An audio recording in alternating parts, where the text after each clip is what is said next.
escuela, oh Señor, con fervor te suplicamos, seas nuestro director. Cada sábado venimos a tu escuela, oh Jesús. Ven, Señor, a instruirnos en la ciencia de la cruz. Esta escuela nos enseña tu palabra obedecer y tu ley en nuestra vida ante el mundo enaltecer. Cada sábado venimos a tu escuela, oh Jesús. Ven, Señor, a instruirnos en la ciencia de la cruz.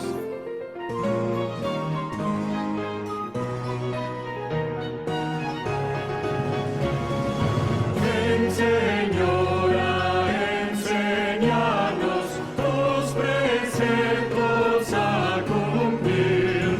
Ya reunidos esperamos tu presencia aquí sentir.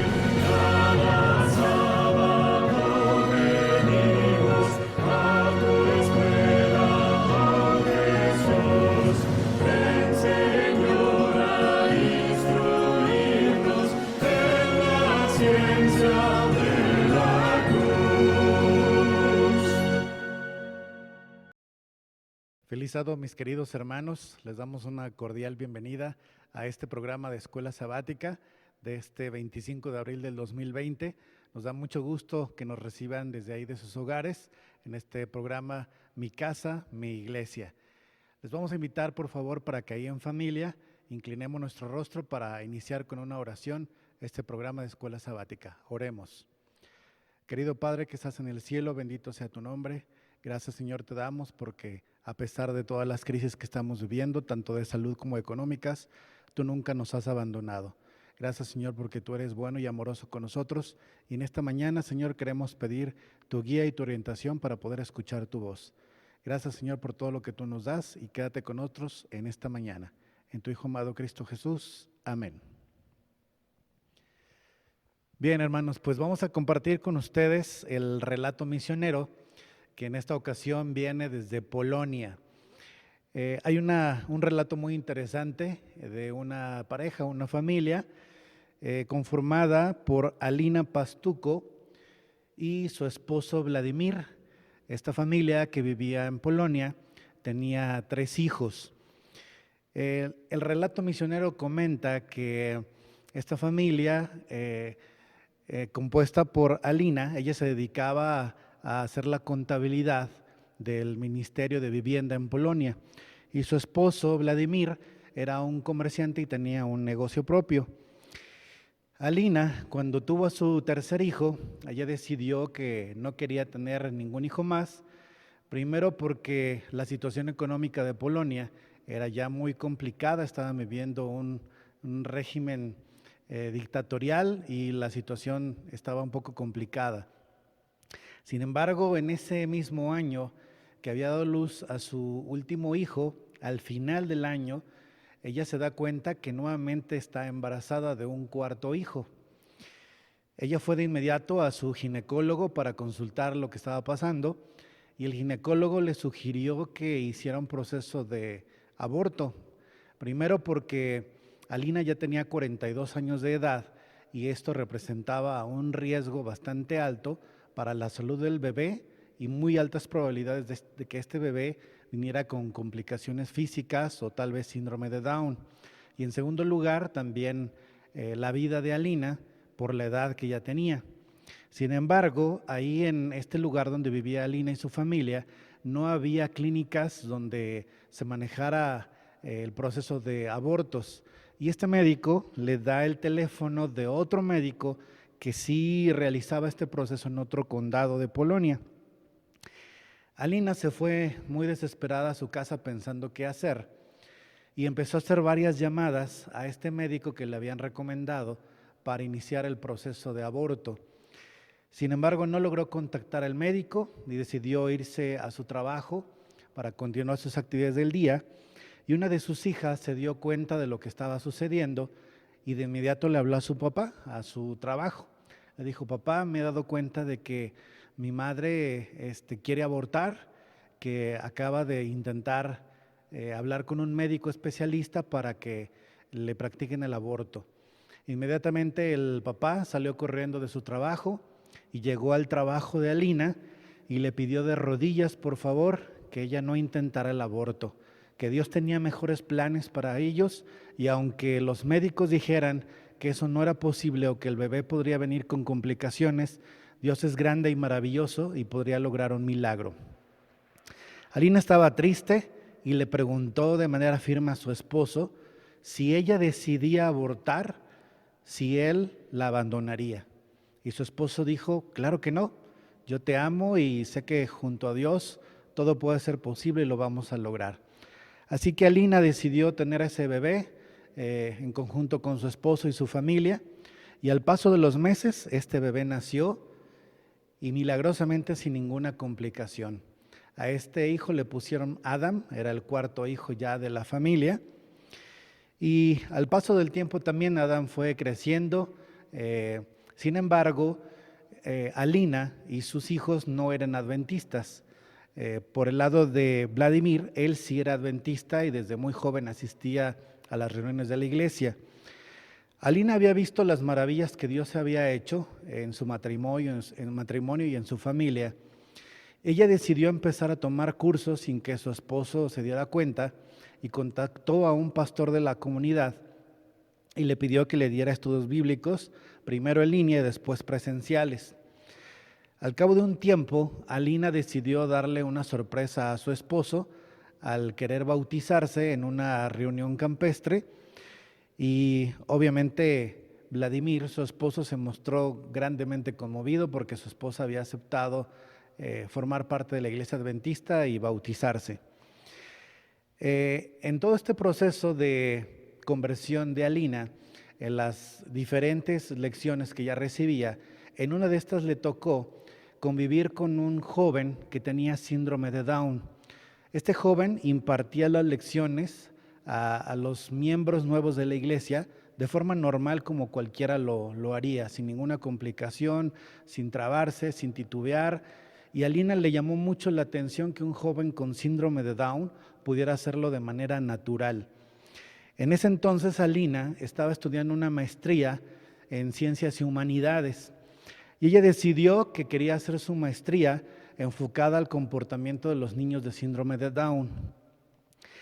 Encontró a un fisioterapeuta que le presentó a un niño de un orfanato que desde bebé los padres lo habían abandonado y que él no había encontrado familia que lo pudiera adoptar. Alina pidió permiso al Estado para que pudiera llevarse a este niño, poder convivir con él, empezar a hacer sus anotaciones de esta tesis que ella tenía que entregar para su maestría, pero también estar conviviendo con este niño de nombre David para poder descubrir más allá de las cosas que simplemente veía con los niños de síndrome de Down. Lo que hacía Alina era pasar por David al orfanato todos los viernes por la tarde y regresarlo nuevamente hasta el domingo por la tarde. David empezó a ver una nueva familia donde los viernes que él llegaba con Alina y su esposo y sus demás hijos, ellos recibían el sábado, hacían su culto de adoración, el sábado iban a la iglesia desde la mañana y también en la tarde, y los domingos hacían reuniones familiares para poder convivir, y así pasó durante varios meses, hasta que un día, en esta convivencia, David, el domingo de tarde que lo iban a regresar al orfanato, ya no quiso regresar. Él pidió a la familia que lo adoptaran y que él había encontrado en esa familia a alguien que lo quería y a alguien a quien le importaba. Alina reunió a su familia, a su esposo y a sus 4 hijos, lo pusieron a votación. Sin embargo, todos estuvieron en contra de adoptar a David, excepto Adam, el hijo menor. Y Adam escribió una carta muy corta donde dijo: a mí no me importa la condición de David, ni me importa que él tenga síndrome de Down. Yo lo quiero a él para toda la vida. Con esas cortas palabras, él puso a pensar a sus dos padres sobre la decisión que ellos deberían de tomar al adoptar o no a David.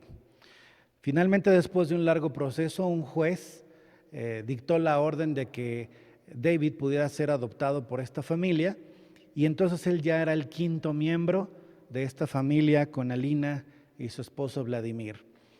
Se comenta en este relato misionero que David al día de hoy tiene 17 años, es un joven que participa activamente en las actividades de la iglesia, en los campamentos, en los camporís de los jóvenes, y lo hace como cualquier otra persona normal lo haría. Él se ha enfrentado a muchos problemas de racismo, de bullying, de malos comentarios. Sin embargo, él sabe que Dios está con él a su lado y que de haber sido un niño abandonado, hoy tiene una gran familia que es adventista y que adora a Dios. David lee mucho la Biblia y su capítulo favorito es el Salmo 23, que todos lo sabemos y desde casa lo podemos repetir. Jehová es mi pastor, nada me faltará. En lugares de delicados pastos me hará descansar. Confortará mi alma. Me guiará por sendas de justicia por amor a su nombre. Aunque ande en valle de sombra de muerte, no temeré mal alguno, porque Él estará conmigo. Su vara y su cayado me infundirán aliento. Aderezarás mesa delante de mí, en presencia de mis angustiadores. Ungiste mi cabeza con aceite, mi copa está rebosando. Ciertamente el bien y la misericordia me seguirán todos los días de mi vida, y en la casa de Jehová moraré por largos días. Ojalá que este relato nos haga reflexionar sobre los milagros que tiene Dios para nosotros, y aunque la ciencia o la gente experta diga algo diferente, sabemos que Dios tiene planes increíbles para nosotros. Que Dios los bendiga en esta mañana, mis queridos hermanos, y sigamos con el programa de esta mañana.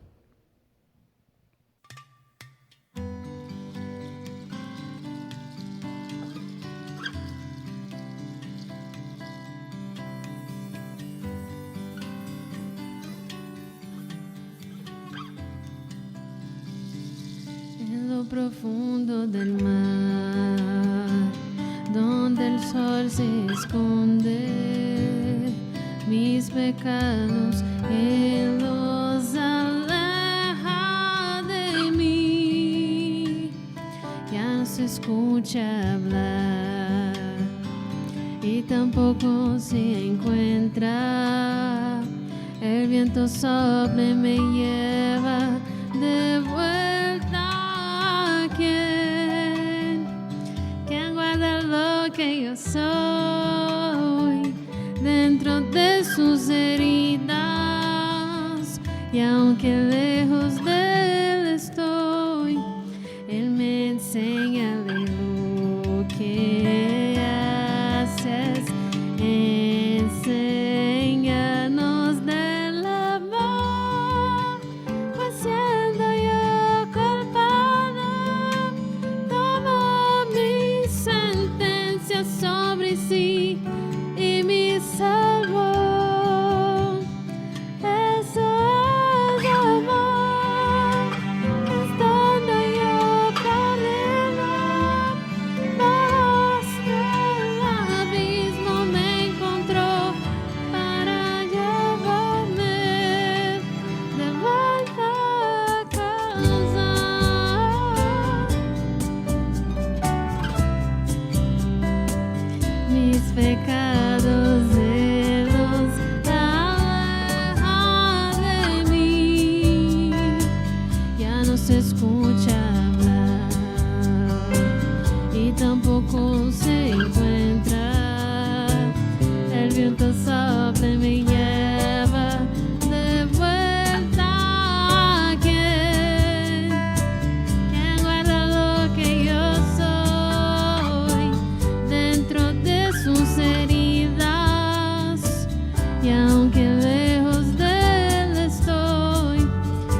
Buenos días, hermanos. Es un placer para su servidor estar frente a ustedes dirigiendo el repaso de la lección. Les voy a invitar para que si hay algunos niños por allí, vayan por su lección. Ustedes, hermanos, vayan y busquen el folleto de escuela sabática para que juntos saquemos el mejor provecho de el repaso de nuestra lección. Les invito para que tengamos una palabra de oración antes de empezar con el repaso de nuestra lección. Oremos.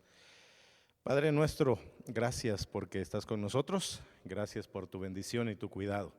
Te rogamos, nuestro Señor, que bendigas este estudio, nos ilumines, nos proyectes, Padre, a lo que debemos hacer en el tiempo que tú nos regalas y que también nos podamos proyectar, Padre, hacia ese encuentro contigo. Bendice este estudio, en el nombre de Cristo Jesús lo rogamos. Amén. Pues feliz sábado, mis hermanos, gracias a Dios, ¿verdad?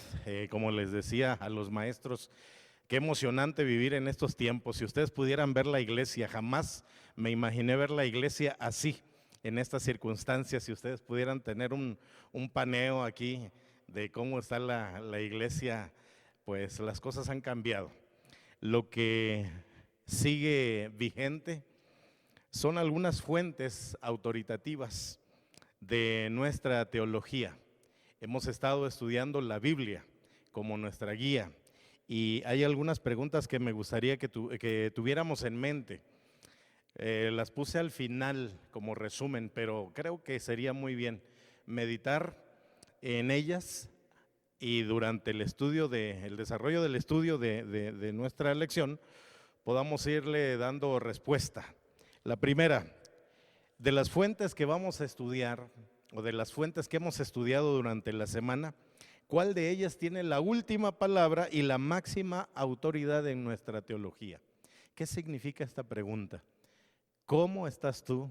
¿Cómo estoy yo entendiendo mi vida en relación a la palabra de Dios?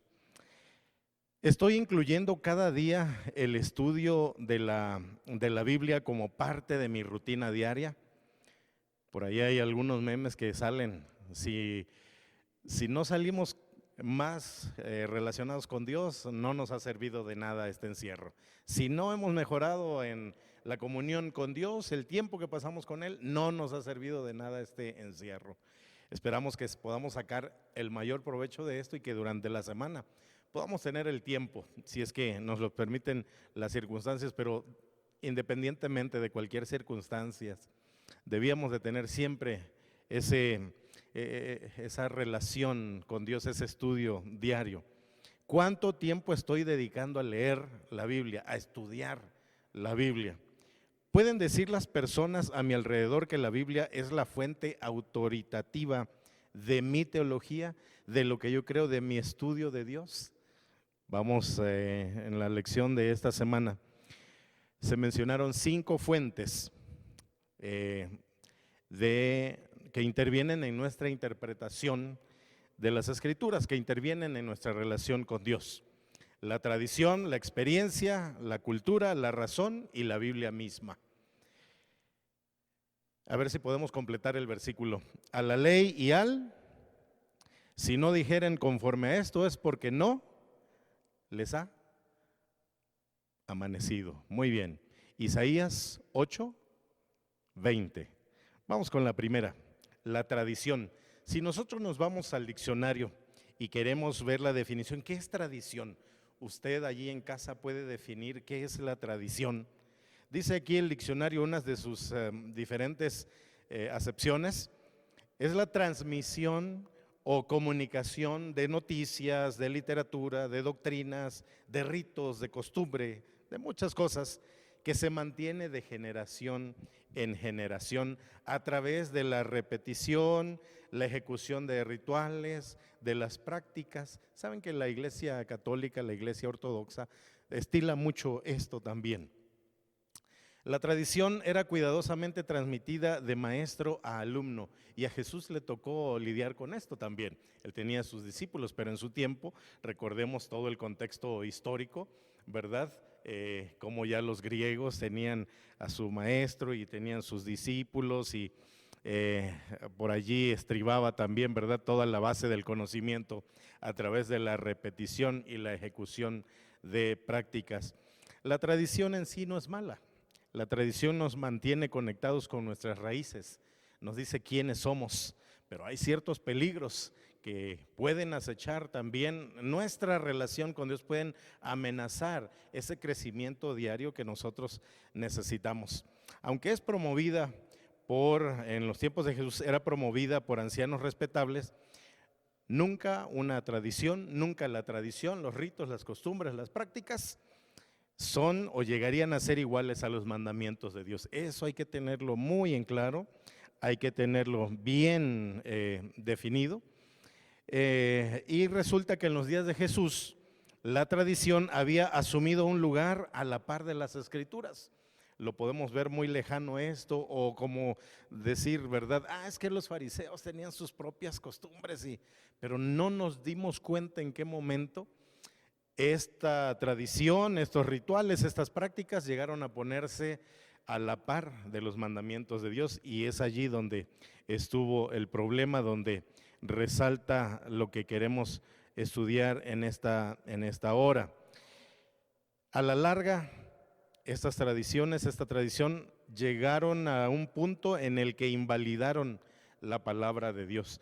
Y nuestra lección en Marcos 7, 1 al 13, nos pone solamente en perspectiva de un punto, ¿verdad? Si nosotros recordamos lo que sucedió, Marcos 7 del 1 al 13, solamente voy a mencionarlo. Del capítulo se refiere a lo que contamina al hombre, y me llamó la atención, aquí no había puesto mucha atención a lo que dice la palabra de Dios. Aquí dice del 1 al 7, del 1 en adelante: se juntaron a Jesús los fariseos y algunos de los escribas que habían venido de Jerusalén, los cuales, viendo a algunos de los discípulos de Jesús comer pan con manos inmundas, eso es, no lavadas, los condenaban, porque los fariseos y todos los judíos, aferrándose a, ¿qué dice allí?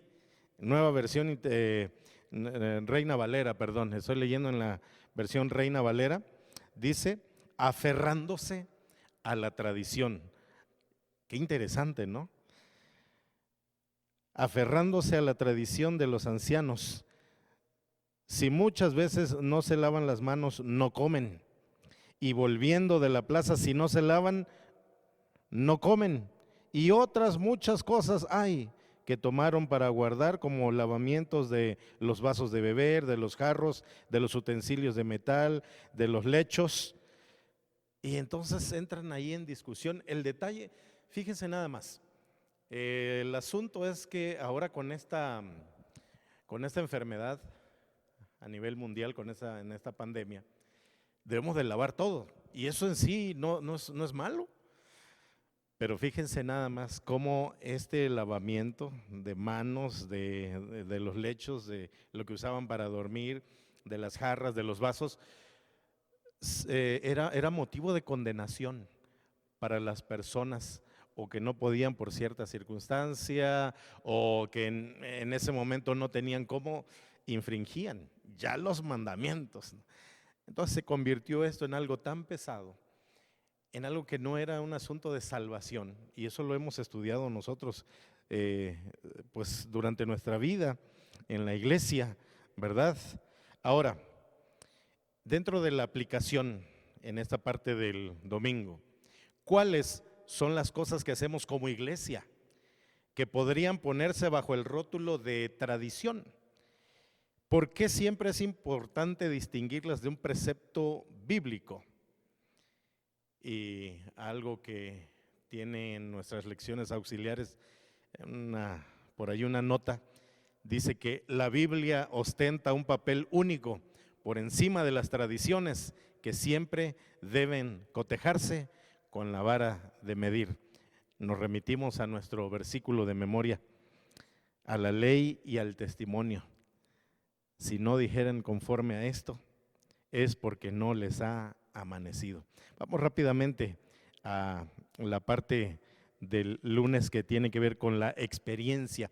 Fíjense también que la experiencia es una parte importante en una de las fuentes que moldean, que le dan vida a nuestra vida espiritual. La experiencia es parte de nuestra existencia humana, afecta nuestros pensamientos, nuestros sentimientos, nuestra relación con Dios está conectada por la experiencia, pero debemos de tener cuidado también, porque las experiencias pueden ser engañosas. Hay algunos movimientos carismáticos, hay algunas otras iglesias, ¿verdad?, que promueven estas situaciones, algunas experiencias de reavivamiento y del vivir, del caminar con Cristo, que pues debemos de tener mucho cuidado.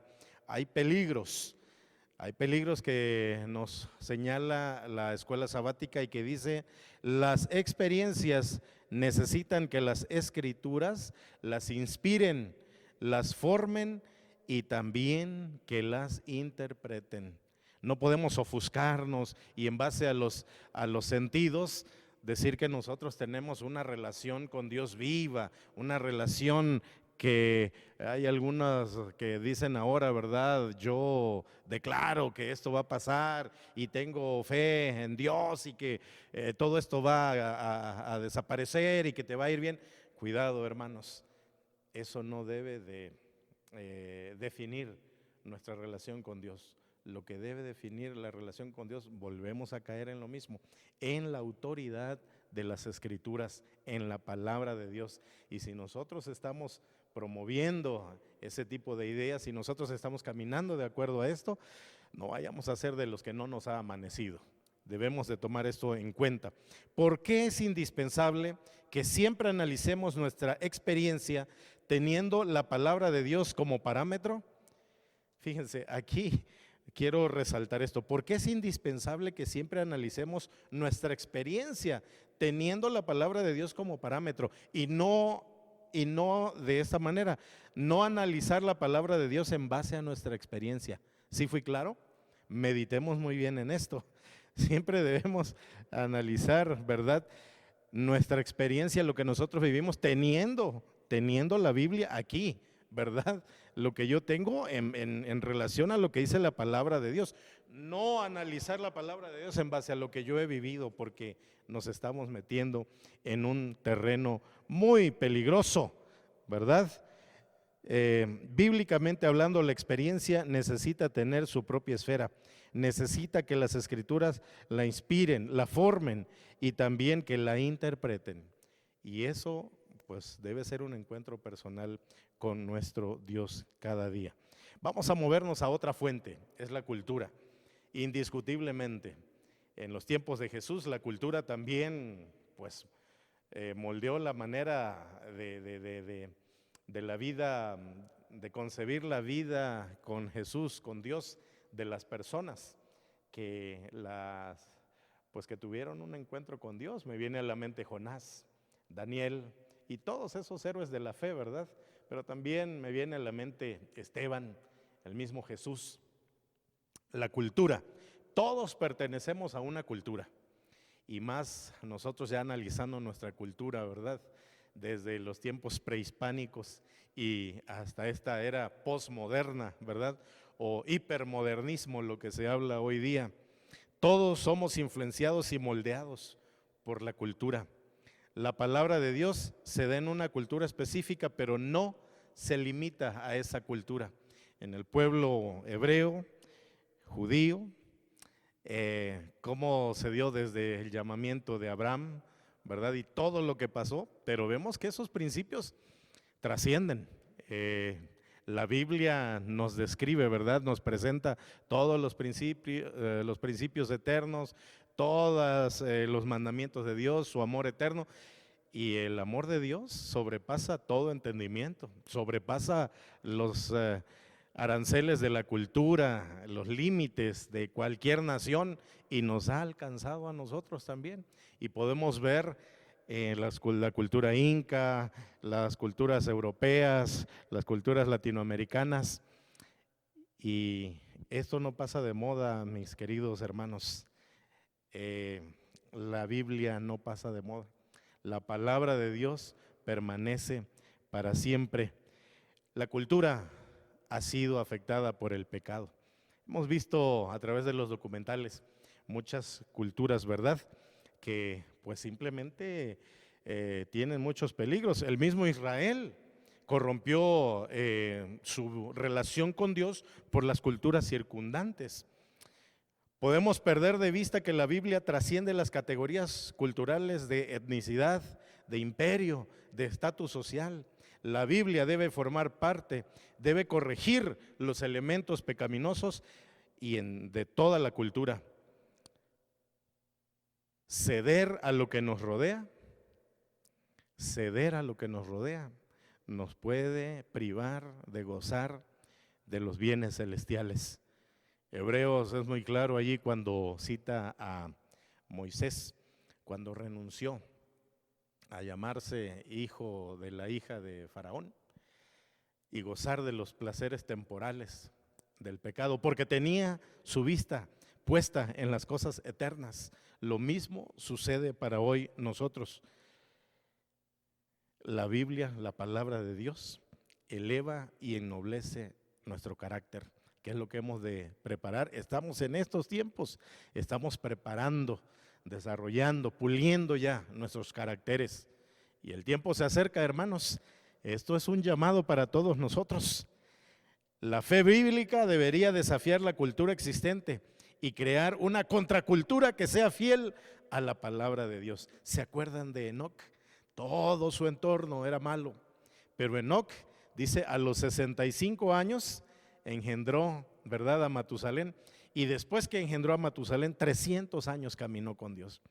Hay una aplicación en nuestros celulares que es YouVersion, algo así, en la Biblia, y por ahí va midiendo cuántos días hemos estado abriendo la Biblia en el dispositivo, y ahí en mi dispositivo tengo 76 días y me pongo a ver, ¿y cuántos días han transcurrido en este año? Y sacaba la cuenta y es 2 meses y medio, pero ya estamos en el 4.º mes. Y digo, ¿y qué he hecho el otro mes y medio? He estado fuera de la Biblia y eso me puso a meditar mucho. Si no hemos dedicado tiempo, si la cultura de despertarnos y consultar este aparatito, lo primero que hacemos, debemos de recapitular. ¿Qué están haciendo nuestros hijos también? Están ellos llegando y lo primero que consultan en todo el día es la red social, y hay otros medidores también. 46 consultas, 70 consultas en el día. Yo digo, debíamos hacer el propósito de consultar la Biblia. Si ¿se imaginan consultar la Biblia 76 veces al día? Estaríamos ya casi si no en el cielo, muy cerquita de ellos. Otra de las fuentes, mis hermanos, es la razón. Y aquí debemos de tener mucho cuidado, porque sí es cierto que la experiencia, es cierto que las tradiciones, es cierto que la cultura influencian de una manera muy poderosa nuestra relación con Dios, la autoridad de la Biblia en nuestro caminar. También la razón jugó un papel muy importante durante el iluminismo, ¿verdad? Durante los años 1700 al 1800, por allí hubo la era de las luces, ¿verdad? Si bien es cierto que Dios nos ha dado la capacidad de pensar y razonar, por eso me agrada, me gusta mucho mi Dios. Mi Dios no me pide que yo lo siga sin que yo razone, sin que yo piense, pero Dios, dice el libro de la educación, ¿verdad? Dios nos creó con la capacidad de hacer y de pensar. Una sola capacidad, ¿verdad? Hacer y pensar, que involucra todo nuestro ser. La razón humana es la principal fuente de conocimiento. Hay algunos que ahora atacan a la iglesia, ¿verdad? A la iglesia adventista, y dicen, oye, pero es que tú obedeces ciegamente a lo que te dicen los pastores. Hermanos, no estamos aquí nosotros obedeciendo a seres humanos, estamos obedeciendo al Dios vivo, al Dios que nos ha dado este mapa. Nada más que ahora estamos analizando a ver si estamos leyendo el mapa nosotros cada día. Existen peligros aquí acerca de poner la razón. Saben, hay en nuestro folleto de escuela sabática, me llamó la atención que ahí en lo último, en el final al final de la lección del miércoles, que no sabía este dato, el presidente de los Estados Unidos, Thomas Jefferson, por allí le quitó hizo su propia versión del Nuevo Testamento, quitándoles cuestiones que no se podían probar, ¿verdad? Como la de la concepción de Cristo. Y si no se podían probar, si no era algo tangible, pues simplemente debía salir de la Biblia. Cuidado, la razón humana se convirtió en la nueva autoridad ante la cual todo lo demás debía inclinarse. Se descartó todo lo que no era evidente, por lo cual algunos fragmentos de la Escritura ya no se consideraban verdaderos ni confiables. Los seres humanos tenemos el entendimiento entenebrecido y estamos alienados de Dios, estamos separados, distanciados de Dios. Necesitamos que la palabra de Dios nos ilumine. Recordemos que el temor del Señor es la base de la sabiduría. Conocer al Santo da por resultado el buen juicio.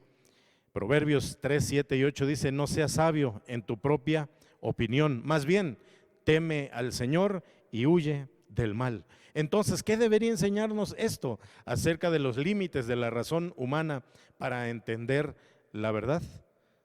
Y vamos ya llegando a nuestro último y más importante punto: la Biblia. La Biblia tiene autoridad superior a la tradición humana, a la experiencia, a la razón o a la cultura. La Biblia sola es la norma por la que todo lo demás necesita comprobarse. Es la fuente suprema para interpretar las cuestiones espirituales. ¿Saben? Hay algo que me permito compartir con todos ustedes. Dice: muchos cristianos pretendemos conocer a Dios sin leer su palabra diariamente. Qué triste la condición de el pueblo de Dios en estos momentos. Qué triste. Quien anula la palabra de Dios, escrita e inspirada, y evade su claro mensaje, está pisando sobre terreno peligroso y no está siguiendo la conducción del Espíritu de Dios. Nunca debe interpretarse que el Espíritu Santo reemplaza la palabra de Dios. La palabra de Dios es viva y eficaz y más cortante que una espada de dos filos, pero en realidad, hermanos, estamos haciendo de este libro nuestra inspiración, nuestro motor de vida, nuestro motor de consulta cada día, cada momento. Ya cada uno de nosotros decide. ¿Por qué la Biblia es una guía segura en cuestiones espirituales que las meras impresiones subjetivas? Creo que aquí les estoy dando una pista. Todo lo subjetivo tiende a corromperse. Mi percepción, la percepción tuya, mi hermano, la percepción de tu hijo no va a ser igual. Es por ello la importancia que nosotros debemos tener ese encuentro directo con Dios. ¿Cuáles son las consecuencias cuando no aceptamos la Biblia como la norma con la cual contrastar todas las enseñanzas e incluso nuestra experiencia espiritual? Las consecuencias es como la misma Biblia nos lo dice. Se entenebrece nuestro entendimiento. Andamos poniendo nuestro pensamiento, lo que nosotros creemos o pensamos que se debe hacer. No voy a ir, no, todo va a estar igual.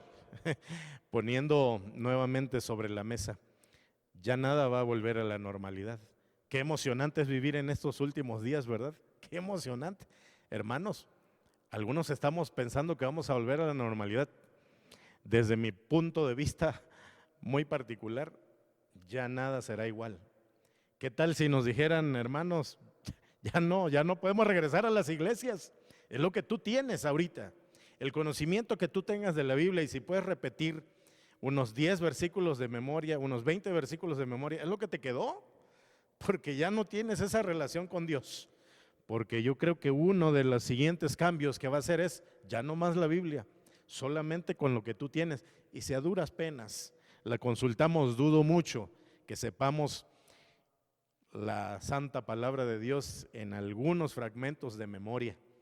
Y pues aquí va a ser el lloro y el crujir de dientes. Por eso les decía al principio, ¿cuál de todas las fuentes que hemos estudiado es la última palabra y máxima autoridad en tu teología, en tu relación con Dios, en tu estudio de Dios? ¿Estás incluyendo cada día el estudio de la Biblia como parte de tu rutina diaria? ¿Cuánto tiempo estoy dedicando a leer, a estudiar, a indagar la Biblia? La hermana de White, no recuerdo en qué libro es, nos dice que las grandes verdades que Dios tiene para su pueblo no están así en la superficie, están escondidas, donde todo hijo de Dios debe escarbar y extraer las lecciones preciosas y valiosas que nos van a ayudar en nuestro caminar diario. ¿Pueden decir las personas a tu alrededor que la Biblia es la fuente autoritativa de tu teología? Estamos viviendo ya en tiempos distintos, tiempos anormales, y pues hermanos, les invito para que en el nombre de Dios podamos hacerlo mejor. Con ellos, con quien tienes al lado, allí en la comodidad de tu casa, ya sea en tu sala, en el espacio que tú hayas destinado. Dale honra y gloria a Dios, agradece por tu familia, por tus hijos, pero preparémonos, porque no podemos ni debemos quedarnos allí. La Biblia y solo la Biblia. Si no dijeren conforme a esto es porque no les ha amanecido. Dios quiera que a nosotros nos haya amanecido, pero no quedarnos ahí. Debemos de seguir en progresión hasta asemejarnos a nuestro Creador, ¿verdad? Porque no tarda mucho, ¿verdad? Y el que ha de venir vendrá. Dios nos bendiga y nos llene de amor y de fuerza para estar haciendo su voluntad.